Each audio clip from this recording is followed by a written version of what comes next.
Subscribe કરો એ high news India channel ને પછી યુટ્યુબ એપ પર બેલ આઇકોન નું બટન દબાવો અને નિહાળો એ high news India channel. Audio Jungle. Banaskantha જિલ્લાની જીવાદોરી અને એશિયાની સૌથી મોટી બનાસ ડેરીની આજે 56મી વાર્ષિક સાધારણ સભા યોજાઈ હતી, જેમાં મોટી સંખ્યામાં બનાસકાંઠાના પશુપાલકો ઉપસ્થિત રહ્યા હતા. સણાદર ખાતે યોજાયેલી આ વાર્ષિક સાધારણ સભામાં વિધાનસભાના અધ્યક્ષ અને બનાસ ડેરીના ચેરમેન શંકરભાઈ ચૌધરીએ રૂપિયા 1973 કરોડનો ભાવફેર આપતા જિલ્લાના પશુપાલકોમાં આનંદની લાગણી છવાઈ છે.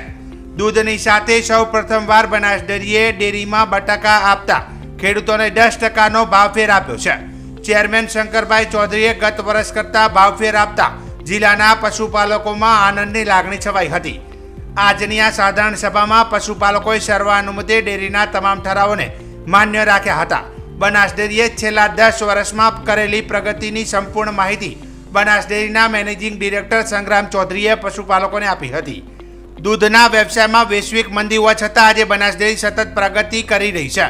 બનાસ ડેરીનું નિયામક મંડળ સતત પશુપાલકોના ઉત્થાન માટે કામ કરી રહ્યું છે, જેનાથી આજે બનાસ ડેરીએ વિશ્વમાં નામના મેળવી છે.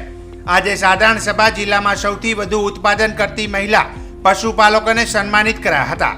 વાર્ષિક સાધારણ સભાને સંબોધતા ચેરમેન શંકરભાઈ ચૌધરીએ જણાવ્યું હતું કે પાણીની તંગી વચ્ચે બનાસકાંઠાએ પ્રગતિ કરી છે. ઓછા શિક્ષણ વચ્ચે આપણા જિલ્લાની બહેનોએ દૂધના વ્યવસાય થકી કરોડપતિ બની છે, જે વૈશ્વિક સંસ્થાઓ માટે સંશોધનનો વિષય બન્યો છે. પરંતુ આપણી આ પ્રગતિ સાથે આપણે સતત કાર્યશીલ રહેવું પડશે. વૃક્ષારોપણ અને જળ સંચય સમયની માંગ છે. ખેતરના શેઢા પર ચંદનના વૃક્ષોનું વાવેતર કરી કરોડપતિ થઈ શકાય છે. સારી બ્રીડના પશુઓ દૂધમાં વધારો થાય તે માટે એમ્બ્રિયો ટ્રાન્સપ્લાન્ટ પદ્ધતિ વિકસાવી છે, જે આગામી સમયમાં પશુપાલન ક્ષેત્રે મોટી ક્રાંતિ લાવશે.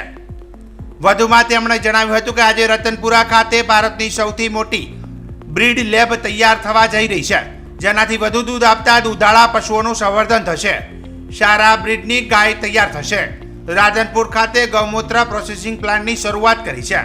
આણંદ યુનિવર્સિટી સાથે મળી પ્રવાહ બાયોફર્ટિલાઇઝર બનાવવાનું શરૂ કર્યું છે, જે આપણા જમીનની જૈવિકતા ફરી જીવંત કરશે.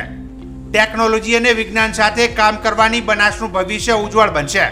ચેરમેન શ્રીએ બનાસકાંઠાના યુવાનોને સહકારી ક્ષેત્રે કામ કરવા આગળ વધવા હાકલ કરી છે. જિલ્લામાં વધુ મગફળી અને રાયડા માટે યુવાનોએ સહકારી ક્ષેત્રે કામ કરવું જોઈએ. યુવાનોની તમામ મદદ માટે તેમને તૈયારી દર્શાવી છે. સહકારી પ્રવૃત્તિ વધુ વેગવાન બનાવવા માટે તેમણે સણાદર ખાતે સહકારી સંસ્થા માટે ટ્રેનિંગ ઇન્સ્ટિટ્યૂટ સ્થાપવાની તૈયારી દર્શાવી છે. જ્યારે જિલ્લાના વધુમાં વધુ યુવાનો સરકારી નોકરીમાં જોડાય તે માટે આ વર્ષે બનાસ ડેરીએ ગાંધીનગરમાં ટ્રેનિંગ ઇન્સ્ટિટ્યૂટની સ્થાપના કરશે. આપણી એજીએમએ એ સુધારો કરવાનો છે કે અત્યાર સુધીમાં આપણે દૂધ અને દૂધની પ્રોડક્ટનું કામ કરતા હતા, દૂધનું. હવે ગૌમૂત્ર, ખાસ ગાયનું જરણ, એમાંથી વેલ્યુ એડિશન કરી શકાય, એમાંથી રૂપાંતર કરીને વસ્તુઓ બનાવી શકાય, ગાયના ગોબરમાંથી વસ્તુ બનાવી શકાય. અને ખેતીના પાકો, દૂધ સિવાયના ખેતીના પાકો છે, એમાં પણ આ કામ ડેરી કરશે. એના માટેનો આ સુધારો છે. એમાં જો સંમત હોય કે આપણે ડેરીના કામની સાથે સાથે ખેતીના બીજા પાકોમાં પણ કામ કરવું છે અને ગાયના દૂધની સાથે સાથે ગાયના ગૌમૂત્ર અને ગોબરનાની અંદર પણ કામ કરવું છે. જો આમાં આપણે સંમત હોય તો આ નવો કાયદો સુધરે છે. એટલા માટે તો હાથ ઊંચા પોતાના બધાય કરો, 2 હાથ ઊંચા કરો તો સંમત હોય તો. Okay, thank you. હવે 1 મિનિટ, હવે જો આની અંદર કોઈ વિરોધમાં હોય તો હાથ ઊંચા કરો. તો જો વિરોધમાં ના હોય તો તાલીઓ પાડીને બતાવો. ખૂબ ખૂબ આભાર. તો બટાકાના ખેતીના ખેડૂતોએ જે બટાકા જમા કરાવ્યા હતા એને પૈસા જે આપ્યા હતા, ભાવ આપી દીધો હતો, પરંતુ છતાં આપણી પાસે પૈસા બચ્યા છે. એમાંથી 10% ભાવ ફેર બટાકાનો આપવા માટેનો નિર્ણય કરીએ છીએ. પૈસા આપ્યા ચૂકવ્યા એના વગર વધારાના 10% પ્રમાણનો નિર્ણય આપવાનું કામ અમારા નિયામક મંડળે નિર્ણય કર્યો છે. અને આજની જ બોર્ડ મિટિંગની અંદર અમે સર્વસંમતિથી એવો નિર્ણય કર્યો કે આ કામ આપણે આગળ વધીએ. જેણે ભરાઈ દીધા છે માંડી વાળ્યું બધા, હવે આપણને તો પૈસા મળી ગયા, તો નવા વધારાના 10% નાણાં તમને આની અંદર મળશે. આજે આ યોજાયેલી સાધારણ સભામાં નિવૃત્ત ડીજી અજય તોમર, પૂર્વ સાંસદ પરબતભાઈ પટેલ, દિનેશભાઈ આનાવડિયા, ધારાસભ્ય પ્રવીણભાઈ માળી, લવિંગજી ઠાકોર, ભાજપના પ્રમુખ કીર્તિસિંહ વાઘેલા, બનાસ ડેરીનું નિયામક મંડળ સહિત જિલ્લાના સામાજિક તેમજ રાજકીય આગેવાનો મોટી સંખ્યામાં ઉપસ્થિત રહ્યા હતા. કોલકાતા આરજી મેડિકલ કોલેજમાં ટ્રેની ડોક્ટર પર દુષ્કર્મ અને હત્યાનો વિરોધ દેશભરમાં ચાલી રહ્યો છે. ત્યારે આજે બનાસકાંઠા જિલ્લાના થરાદ ખાતે ડોક્ટરો દ્વારા વિરોધ કરવામાં આવ્યો હતો અને ઓપીડી તથા વોર્ડ સર્વિસથી સમગ્ર દિવસ દરમિયાન દૂર રહીને ઇમરજન્સી સેવા ચાલુ રાખવામાં આવી હતી. ત્યારે ડોક્ટર એસોસિએશનના વિવિધ સંગઠન જેવા કે થરાદ વાવ સુઈગામ આયુષ ડોક્ટર એસોસિએશન તેમજ ઇન્ડિયન મેડિકલ એસોસિએશન તેમજ BDS doctor association, physiotherapy doctor association તેમજ કેમિસ્ટ અને લેબોરેટરી એસોસિએશન દ્વારા થરાદની જે હોસ્પિટલ ખાતેથી રેલી યોજી બહોળી સંખ્યામાં ડોક્ટરો દ્વારા બંધ કરો ये अत्याचार, वी वॉन्ट जस्टिस, नए भारत की नारी है फूल नहीं है કે ચિંગારી है ના નારા લગાવી નાયબ કલેક્ટર કચેરીએ આવેદન પત્ર આપ્યું હતું. જેમાં ડોક્ટરો દ્વારા માંગ કરવામાં આવી હતી કે આ મામલે નિષ્પક્ષ તપાસ કરી દોષિતોને કડકથી કડક સજા આપવાની સાથે ન્યાય આપવાની માંગ કરી હતી.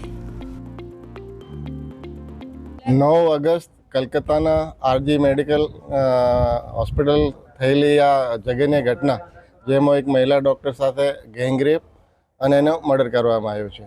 એ ઘટનાનો આઈએમએ થરાદ તથા બધા જ પેરામેડિકલ એસોસિએશન કડક શબ્દોમાં વિરોધ કરે છે. અને આ ઘટનાને વિરુદ્ધ અમે એવી માંગ છે કે આ ફાસ્ટથી ફાસ્ટ એની તપાસ થાય અને જે દોષી છે એને કડકથી કડક સખત સજા મળે. આ Tharad IMA, Tharad BMS association, Tharad dental association, nursing association બધા જ અમે આ મુદ્દે એસડીએમ સાહેબને નિવેદન આપવાના છીએ અને કે ભાઈ આ કેસની સખત તપાસ થાય અને દોષીઓને સજા મળે. બીજી અમારી એક માગણી એવી છે કે સેન્ટ્રલ પ્રોટેક્શન એક્ટ લાગુ કરે, જેને તે શું આવા પગલાંવાળા દોષીઓને તરત સજા મળે અને પ્રોટેક્શન. આજે 24 કલાકની સ્ટ્રાઇક ઉપર છે એમાં તમામ પ્રાઇવેટ હોસ્પિટલ 17 તારીખ સવાર 6 વાગ્યાથી 18થી સવાર 6 વાગ્યા સુધી સ્ટ્રાઇક ઉપર રહેશે. એને રૂટીન ઓપીડી, રૂટીન પ્રોસિજર બધા બંધ રહેશે. આપાતકાલીન સેવા મળશે. કોલકાતામાં થયેલી આ ઘિનોના કૃત્યની અમે સખત શબ્દોમાં વિરોધ કરીએ છીએ અને આ વિરોધ પ્રદર્શન માટે અમે એકઠા થયા છીએ. આજે થયું એ બહુ દુઃખદ ઘટના છે. આ તો એક ડૉક્ટર દીકરી સાથે થયું છે, પણ આવું કોઈ પણ દીકરી કે કોઈ પણ સ્ત્રી સાથે ન થવું જોઈએ. દરેક ભારતીય આ વિરોધમાં જોડાવવું જોઈએ અને સરકારશ્રીને નમ્ર વિનંતી છે કે આનું સજાનું પ્રાવધાન બહુ કડક હોવું જોઈએ અને જલ્દીથી જલ્દી ફાસ્ટ ટ્રેક કોર્ટમાં કેસ ચલાવી કડકમાં કડક સજા થવી જોઈએ. મેડિકલ કોલેજમાં જે સૃષ્ટિ વિરુદ્ધનું કૃત્ય એક મહિલા ડૉક્ટર સાથે થયું છે એ ખરેખર બહુ પાપ જેવું છે, જે ના કરવું જોઈએ. અને એ માટે અમે આજે થરાદ આઈએમએ મેડિકલે વિરુદ્ધ રેલી કાઢી છે. માંગ અમારી સૌથી પહેલાં તો પ્રાથમિકતા અમારી સેફટીની છે. જ્યાં મહિલા ડૉક્ટર જો સુરક્ષિત ના હોય ત્યાં મહિલા ડૉક્ટર કેવી રીતે કોઈની સુરક્ષા સેવા કરી શકે? આજે 36 કલાકની ડ્યુટી કરીને એ વ્યક્તિ સેવા કરતી હતી દર્દીઓની, અને છતાં પણ એની સાથે આવું સૃષ્ટિ વિરુદ્ધનું કૃત્ય થયું છે. એના માટે અમે સખત વિરોધ કરીએ છીએ. દેશમાં જ્યાં આપણે ડેવલપિંગ કન્ટ્રી તરીકે આજે ડેવલપ થવા જઈ રહ્યું છે, ત્યાં નારી સશક્તિકરણના નામે ખાલી ને ખાલી સરકાર કોઈ પગલાં લઈ રહી નથી મહિલાઓની સુરક્ષા માટે. બનાસકાંઠા જિલ્લાના ડીસા ખાતે આવેલ રામજી મંદિર પાછળ લાખુખાડ વિસ્તારમાં રહેતા અને મજૂરી કામ કરતા 35 વર્ષીય યુવક ભરત ઠાકોર બાબુજી પોતે તારીખ 16/8/2024ના રોજ પોતાની સાસરી કાંકરેજ તાલુકાના આકોલી ખાખલેચા વાસ ખાતે ગયો હતો. જેમાં બંને પતિ પત્ની વચ્ચે કોઈ વાતમાં બોલાચાલી થઈ હતી અને ભરત ઠાકોર ઘર પાસે આંબાના ઝાડ પરથી ઝેરી દવા લઈને પી જતા બેભાન હાલતમાં મોઢે ફીણ નીકળવા લાગ્યા હતા. ત્યારે તેમની પત્નીને ખબર પડી જતા તેની માનું ધ્યાન દોર્યું હતું અને તાત્કાલિક સારવાર અર્થે શિયોરી ખાતે આવેલ સરકારી હોસ્પિટલમાં ખસેડવામાં આવ્યો હતો. જેમાં હાજર ડોક્ટરોએ ભરત ઠાકોરની તપાસ કરતા શંકાસ્પદ રીતે મોત થયું હોવાનું જણાવ્યું હતું અને ત્યારબાદ મૃતકના વાલી વારસાઓને ડીસાથી બોલાવી પોસ્ટમોર્ટમ કરી લાશને વાલી વારસાઓને સુપ્રત કરી હતી. મૃતક ભરત ઠાકોરના સાસરી પક્ષના વિરુદ્ધમાં ફરિયાદી બાબુજી છગનજી ઠાકોરે શિયોરી પોલીસ સ્ટેશનમાં ફરિયાદ દાખલ કરાવી હતી. ત્યારે હવે સમગ્ર ઘટના અંગે રહસ્ય અકબંધ રહ્યું છે અને પોલીસ તપાસ બાદ તેમજ પીએમ રિપોર્ટમાં શું આવે છે જે હવે જોવું રહ્યું. છોકરો મારો પોતાનો છે, મારો બાબલો છે. મજૂરી કરતો કરતો એને કાલે બોલાવડાયો. કોને બોલાવરાજો? એની વહુ 2 દાડા અહીં આવી હતી. તો છોકરો કદી આવતો નથી અહીં. આખો એને 2 દાડા આવી પિયરમાં આવી અને છોકરાને બોલાવ્યો મારો કે હવે એને દવા પાઈ છે, શું કર્યું છે. પોલીસે મને જાણ કરી રાતના 7 વાગે ફોન, અને ડૉક્ટર કહે 5 વાગે લાશ લાવી હતી. ઝઘડો તો કાયમી હતો જ. છોકરો કમાય એટલું બધું લઈને આવતી રહેતી હતી. 14 સપ્ટેમ્બર 2024ના રોજ રાષ્ટ્રીય કાનૂની સેવા સત્તામંડળ નવી દિલ્હી તથા ગુજરાત રાજ્ય કાનૂની સેવા સત્તામંડળ અમદાવાદના માર્ગદર્શન હેઠળ જિલ્લા કાનૂની સેવા સત્તામંડળ પાલનપુર તેમજ તાલુકા કાનૂની સેવા સમિતિ પાલનપુરના ઉપક્રમે પાલનપુરની કોર્ટોમાં તથા બનાસકાંઠા જિલ્લાની તમામ કોર્ટોમાં સન 2024ની ત્રીજી નેશનલ લોક અદાલતનું આયોજન કરવામાં આવ્યું છે, જેમાં સમાધાન લાયક ફોજદારી કેસો, નેગોશિયેબલ ઇન્સ્ટ્રુમેન્ટ એક્ટને લગતા કેસો, બેંકને લગતા દાવા, વાહન અકસ્માત વળતરને લગતા દાવા, લગ્ન જીવનની તકરારને લગતા કેસો, મજદૂર તકરારને લગતા કેસો, જમીન સંપાદનને લગતા કેસો, પાણી તેમજ વીજળીને લગતા કેસો, મહેસૂલી દાવા, દીવાની તકરારના દાવા સમાધાન માટે મૂકી શકાય છે.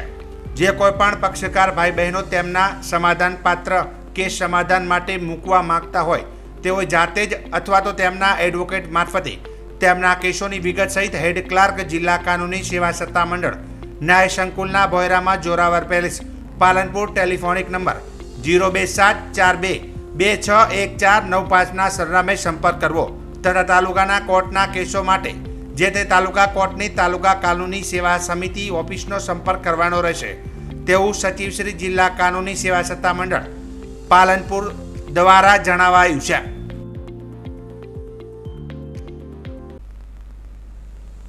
બનાસકાંઠા જિલ્લાના સરહદી વિસ્તારમાં વીજ કંપનીની બેદરકારીથી લોકોને ભારે હાલાકીનો સામનો કરવો પડી રહ્યો છે. તારાથરાજના ખાનપુર રોડ પર શ્રીહરિ કંપનીના ગોડાઉન ખાતે સામાન ભરવા આવેલી ગાડી પર વીજ વાયર પડતા અફરાતફરી મચી જવા પામી હતી. જીવંત વીજ લાઇન તૂટતા વાયર ગાડી પર પડ્યો હતો, જેમાં ગાડીના 4 ટાયર બળીને ભસ્મ થઈ ગયા હતા. ત્યારે થરાદ નગરપાલિકાના ફાયર વિભાગને જાણ કરાતા ફાયર ટીમ તાત્કાલિક ઘટના સ્થળે પહોંચીને પરિસ્થિતિ પર કાબુ મેળવ્યો હતો. ત્યારે સમગ્ર મામલે યેહે ન્યૂઝ ઇન્ડિયાના સ્થાનિક પ્રતિનિધિએ ફાયર ઓફિસર વિરમજી રાઠોડ સાથે ટેલિફોનિક વાતચીત કરી હતી અને વિરમજી રાઠોડે ટેલિફોનિક વાતચીતમાં જણાવ્યું હતું કે થરાદ તાલુકાના ખાનપુર રોડ પર આવેલા શ્રીહરિ ગોડાઉન પર માલ સામાન ભરવા આવેલી ગાડી પર જીવંત વીજ વાયર પડતા ગાડીમાં આગ લાગી હોવાનો કોલ મળતા અમારી ટીમ સાથે તાત્કાલિક ઘટના સ્થળે પહોંચી ગયા હતા અને સ્થિતિ પર કાબુ મેળવ્યો હતો. ગાડીના 4 ટાયરમાં આગ લાગતા ફાટી ગયા હતા અને ગાડીની અંદર કોઈ સવાર ન હોવાથી મોટી દુર્ઘટના થતી અટકી હતી. જોકે બનાવના પગલે લોકોના ટોળે ટોળા ઘટના સ્થળ પર ઉમટી પડ્યા હતા. બનાસકાંઠા જિલ્લામાં ઇન્ચાર્જ કલેક્ટર શ્રી એમ.જે. દવેની અધ્યક્ષતામાં આજરોજ કલેક્ટર કચેરી મીટિંગ હોલ પાલનપુર ખાતે જિલ્લાની સંકલન અને ફરિયાદ નિવારણ સમિતિની બેઠક યોજાઈ હતી, જેમાં ધારાસભ્યશ્રીઓએ વિવિધ વિભાગોને પૂછેલા પ્રશ્નો સંદર્ભે અધિકારીઓ દ્વારા આપેલ જવાબો પરત્વે ચર્ચા કરવામાં આવી હતી. જેમાં ઇન્ચાર્જ કલેક્ટર અને જિલ્લા વિકાસ અધિકારી એમ.જે. દવે મળેલી રજૂઆત બાબતે સંબંધિત અધિકારીશ્રીઓ પાસે રિવ્યૂ લઈ કામની પ્રગતિનો અહેવાલ ચકાસ્યો હતો તેમજ જરૂરી સૂચના અને માર્ગદર્શન આપ્યું હતું. પાણી, રોડ, રસ્તા, ગટર, વીજળી, શિક્ષણ, જમીન સંપાદન, નેશનલ હાઈવે અને કેનાલ બાબતે આવેલ રજૂઆત સંદર્ભે તમામ પ્રશ્નોના ઝડપી નિરાકરણ માટે જિલ્લા, તાલુકા અને ગ્રામ્ય કક્ષાએ સંબંધિત વિભાગ અને અધિકારીઓ સાથે સંકલન કરી સ્થળ નિરીક્ષણ કરી પ્રશ્નનું નિરાકરણ લાવવા પર ભાર મૂક્યો હતો. બેઠકમાં ધારાસભ્ય શ્રી કેસાજી ચૌહાણ, માવજીભાઈ દેસાઈ દ્વારા લોકહિત અને જન કલ્યાણના પ્રશ્નો સંદર્ભે કરાયેલી કાર્યવાહી અંગે સમીક્ષા કરાઈ હતી. આ બેઠકમાં જિલ્લા પોલીસ અધિક્ષક અક્ષરાજ મકવાણા, નિવાસી અધિક કલેક્ટર શ્રી સીપી પટેલ, નાયબ વન સંરક્ષણ અભયકુમાર અને પરેશ ચૌધરી, પ્રાયોજના વહીવટદાર દેવહૂતા સહિત વિવિધ વિભાગના અધિકારીશ્રીઓ ઉપસ્થિત રહ્યા હતા.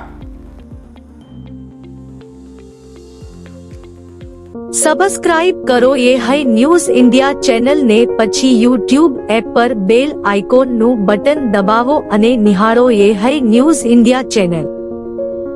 Audio Jungle.